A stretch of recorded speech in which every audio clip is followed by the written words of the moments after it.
ଏକ ଜଙ୍ଗଲରେ ବିଭିନ୍ନ ପ୍ରକାର ପକ୍ଷୀ ରହୁଥିଲେ। ସେହି ଜଙ୍ଗଲରେ ଏକ ମୟୂର ମଧ୍ୟ ରହୁଥିଲା।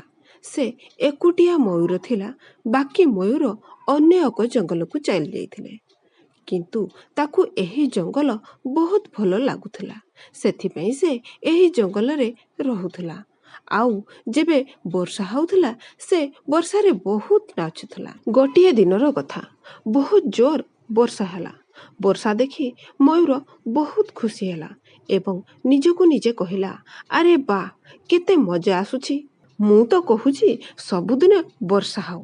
ବର୍ଷାରେ ନାଚିବାର କିଛି ଅଲଗା ମଜା ଅଛି।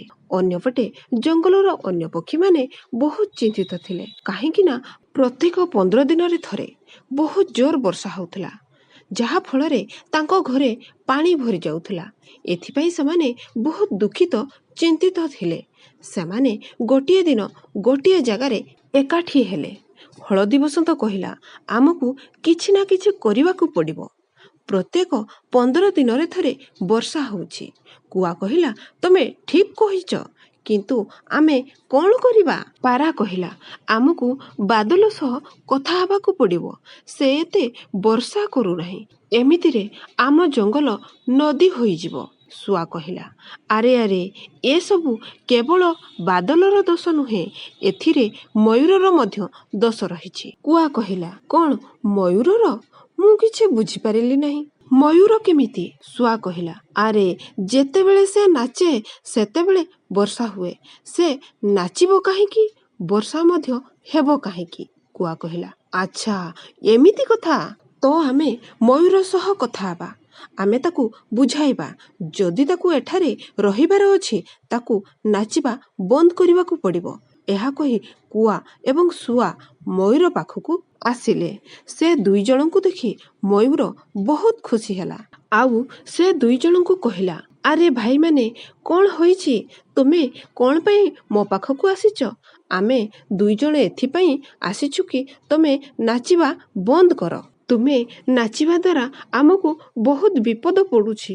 କିନ୍ତୁ କାହିଁକି? ଭାଇମାନେ, ତୁମର କ'ଣ ବିପତ୍ତି ହେଉଛି? କଷ୍ଟ ତ ମୋତେ ହେବାର କଥା, କାହିଁକି ନା ମୁଁ ନାଚୁଛି। ତୁମ ଉପରେ କେଉଁ ବୋଝ ପଡ଼ୁଛି? ଏହା ଶୁଣି ସେ ଦୁଇ ଜଣଙ୍କୁ ରାଗ ଆସେ, କାହିଁକି ନା ସେମାନେ ମୟୂରକୁ ବୁଝାଇବାକୁ ଆସିଥିଲେ, କିନ୍ତୁ ଓଲଟା ମୟୂର ସେମାନଙ୍କୁ ବୁଝାଇଦେଲା। ଆଉ ସେ ଦୁଇ ଜଣ ସେଠାରୁ ଚାଲିଗଲେ। ସେ ଦୁଇ ଜଣ ଏମିତି ରାଗିଯିବାର ଦେଖି ମୟୂର ଆଶ୍ଚର୍ଯ୍ୟ ହେଲା, କିନ୍ତୁ ସେ ଏହି କଥା ଉପରେ ବେଶୀ ଧ୍ୟାନ ଦେଲା ନାହିଁ। ଏହାପରେ ସେ ଦୁଇ ଜଣ ପକ୍ଷୀମାନଙ୍କ ପାଖକୁ ଆସିଲେ। ସେମାନେ ନିଷ୍ପତ୍ତି ନେଲେ ସେମାନେ ବାଦଲ ପାଖକୁ ଯିବେ ଆଉ ବାଦଲ ସହ କଥା ହେବେ, କାହିଁକି ନା ବାଦଲ ହିଁ କିଛି କରିପାରିବ। ଏହାପରେ ସେ ଦୁଇ ଜଣ ବାଦଲ ପାଖକୁ ଗଲେ। ବାଦଲ ପାଖକୁ ପହଞ୍ଚିବା ପରେ ବାଦଲ କହିଲା, କ'ଣ କଥା? କୁଆ ଓ ଶୁଆ ଏଠାକୁ କାହିଁକି ଆସିଲ? ଆମେ ଏଠାକୁ ଏଥିପାଇଁ ଆସିଛୁ କି ତୁମେ ଏତେ ବର୍ଷା କର ନାହିଁ, କାହିଁକି ନା ବର୍ଷା ପାଇଁ ଆମ ଘର ଖରାପ ହୋଇଯାଉଛି। ବାଦଲ କହିଲା, ବର୍ଷା ତ ହେବା ନିହାତି ଜରୁରୀ। ଯଦି ବର୍ଷା ହେବ ନାହିଁ ତ ତୁମ ଜଙ୍ଗଲର ଗଛପତ୍ର ଶୁଖିଯିବ। ଆମକୁ କିଛି ଜଣା ନାହିଁ। ଶୁଆ କହିଲା, ତମେ ବର୍ଷା ବନ୍ଦ କର, କାହିଁକି ନା ବର୍ଷା ପାଇଁ ଆମକୁ ବହୁତ କଷ୍ଟ ହେଉଛି। ଆମେ ମୟୂରକୁ ମଧ୍ୟ ମନା କରିଛୁ, ଆଉ ସେ ନାଚିବ ନାହିଁ। ବର୍ଷା କହିଲା, ମୋତେ ତ ସେ ନାଚିବା ବହୁତ ଭଲ ଲାଗିଥାଏ। ସେମିତିରେ ବି ସେ ଆମର ବହୁତ ଭଲ ସାଙ୍ଗ। ଆଚ୍ଛା, ତ ମୟୂର ତୁମର ବହୁତ ଭଲ ସାଙ୍ଗ? ଠିକ୍ ଅଛି, ଆମେ ଯାଉଛୁ, ବାସ୍ ଆମ ଉପରେ ଟିକିଏ ଦୟା କରିବ। ଏହାପରେ ସେମାନେ ସେଠାରୁ ଚାଲି ଆସିଲେ। ଧୀରେ ଧୀରେ ସମୟ ବିତୁଥିଲା, କିନ୍ତୁ ବର୍ଷା ଥମିବାକୁ ନାମ ନେଉନଥିଲା। ଅନ୍ୟପଟେ ମୟୂର ବହୁତ ଖୁସି ଥିଲା। ଗୋଟିଏ ଦିନର କଥା, ବହୁତ ଜୋର ବର୍ଷା ହେଉଥିଲା। ସବୁ ପକ୍ଷୀ ଏକାଠି ହେଲେ। କୁଆ ପକ୍ଷୀମାନଙ୍କୁ କହିଲା, ଯଦି ବର୍ଷା ବନ୍ଦ କରିବାର ଅଛି ଆମକୁ ଜଙ୍ଗଲରୁ ମୟୂରକୁ ବାହାର କରିବାକୁ ପଡ଼ିବ, ତେବେ ଯାଇ ବର୍ଷା ବନ୍ଦ ହେବ। ହଳଦୀ ବସନ୍ତ କହିଲା, ତୁମେ ଏ କ'ଣ କହୁଛ? ମୟୂର ଜଙ୍ଗଲରୁ ବାହାରିଗଲେ ବର୍ଷା କିପରି ବନ୍ଦ ହେବ? କୁଆ କହିଲା, ବାଦଲ ମୋତେ କହିଲା ମୟୂର ତାର ବହୁତ ଭଲ ସାଙ୍ଗ। ଯଦି ମୟୂର ଚାଲିଯିବ ତ ବାଦଲ ବି ତା ସଙ୍ଗରେ ଚାଲିଯିବ। ଏଥିପାଇଁ ଆମକୁ ମୟୂରକୁ ଏ ଜଙ୍ଗଲରୁ ବାହାର କରିବା ଦରକାର। ହଳଦୀ ବସନ୍ତ କହିଲା, ଏ ତୁମେ ବହୁତ ବଡ଼ ଭୁଲ କରୁଛ। ଯଦି ସେ ଚାଲିଯିବ ତ ବର୍ଷା ହେବ ନାହିଁ। ଯଦି ବର୍ଷା ହେବ ନାହିଁ ତ ଆମର ଗଛଲତା ସବୁ କିପରି ରହିବ?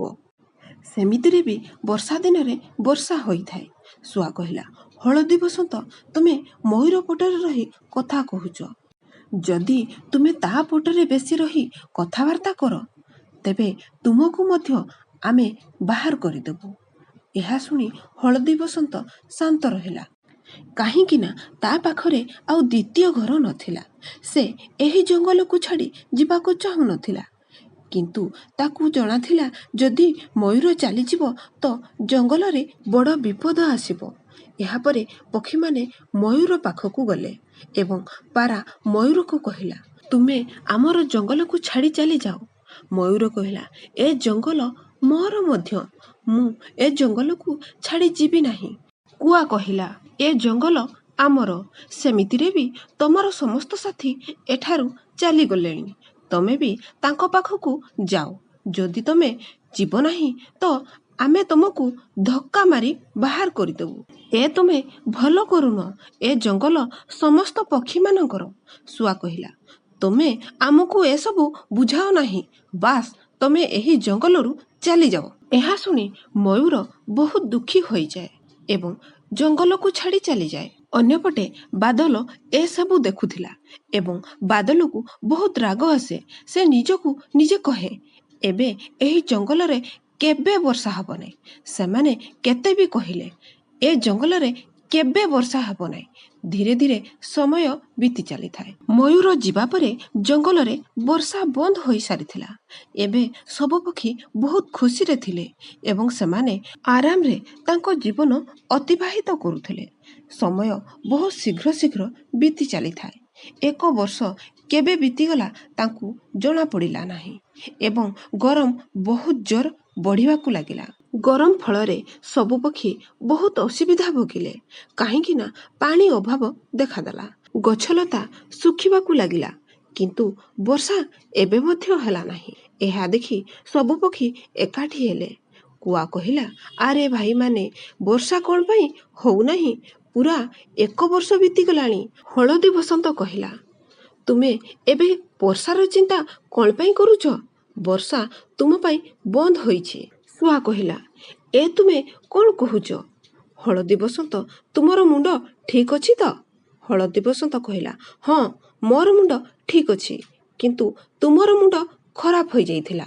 ସେଥିପାଇଁ ତୁମେ ମୟୂରକୁ ଏ ଜଙ୍ଗଲରୁ ବାହାର କରିଦେଲ। ତ କ'ଣ ହେଲା? ମୟୂର ଚାଲିଗଲା। କ'ଣ ବର୍ଷା ହେବ ନାହିଁ? ପାରା କହିଲା, ନା, ହେବ ନାହିଁ। ହଳଦୀ ବସନ୍ତ କହିଲା, ଲାଗୁଛି ତମେ ପୁରୁଣା କଥା ଭୁଲିଗଲଣି। ଏହା ଶୁଣି ସବୁ ପକ୍ଷୀମାନଙ୍କର ପୁରୁଣା କଥା ମନେ ପଡ଼ିଗଲା। ଆଉ ସେମାନେ ବୁଝିପାରନ୍ତି ମୟୂରକୁ ସେମାନେ ଏଥିପାଇଁ ବାହାର କରିଥିଲେ। ବର୍ଷା ହେଉନାହିଁ। ଏହାପରେ ସବୁ ପକ୍ଷୀ ହଳଦୀ ବସନ୍ତକୁ କ୍ଷମା ମାଗନ୍ତି। ହଳଦୀ ବସନ୍ତ କହିଲା, ମୋତେ କ୍ଷମା ମାଗିବାରେ କୌଣସି ଫାଇଦା ନାହିଁ। ଆମେ ମୟୂର ପାଖକୁ ଯିବା ଦରକାର। ଏହାପରେ ସବୁ ପକ୍ଷୀ ମୟୂର ପାଖକୁ ଗଲେ। କୁଆ ମୟୂରକୁ କ୍ଷମା ମାଗିଲା, ଆମକୁ କ୍ଷମା କରିଦିଅ ମୟୂର। ଆମେ ତୁମର ବହୁତ ବେଜ୍ଜତି କରିଥିଲୁ ଆଉ ତୁମକୁ ଜଙ୍ଗଲରୁ ବାହାର କରିଦେଇଥିଲୁ।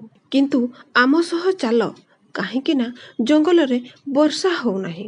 ମୟୂର କହିଲା, ମୁଁ ଯିବି ନାହିଁ। ତୁମେମାନେ ମୋତେ ବେଜ୍ଜତି କରିଥିଲ। ଶୁଆ କହିଲା, ଆମକୁ କ୍ଷମା କରିଦିଅ। ତୁମେ ଯେମିତି ଚାହିଁବ ସେମିତି ଦଣ୍ଡ ଦେଇପାର, କିନ୍ତୁ ଆମ ସହିତ ଚାଲ। ଠିକ୍ ଅଛି, ମୁଁ ତୁମମାନଙ୍କ ସହ ଯାଉଛି। ଲାଗୁଛି ତୁମେମାନେ କରିଥିବା ଖରାପ ବ୍ୟବହାର ପାଇଁ ତୁମକୁ ପଶ୍ଚାତାପ ହେଉଛି। ଏହାପରେ ମୟୂର ସେମାନଙ୍କ ସହ ଚାଲିଲା ଏବଂ ଜଙ୍ଗଲରେ ଯାଇ ନାଚିବାକୁ ଲାଗିଲା। ମୟୂରକୁ ଦେଖି ଖୁସିରେ ବାଦଲ ଫେର ବର୍ଷା କଲା, ଯାହା ଦେଖି ସବୁ ପକ୍ଷୀ ବହୁତ ଖୁସି ହୋଇଯାଆନ୍ତି ଏବଂ ସବୁ ପକ୍ଷୀ ମୟୂର ସହ ନାଚିବାକୁ ଲାଗନ୍ତି। ଯାହା ଦେଖି ବାଦଲ ବହୁତ ଖୁସି ହେଉଥିଲା ଆଉ ଖୁବ୍ ଜୋର ବର୍ଷା କରୁଥିଲା। ଏଥିରୁ ଆମକୁ କ'ଣ ଶିଖିବାକୁ ମିଳିଲା? କେବେ ବି କାହା ସହ ଖରାପ ବ୍ୟବହାର କରିବା ନାହିଁ।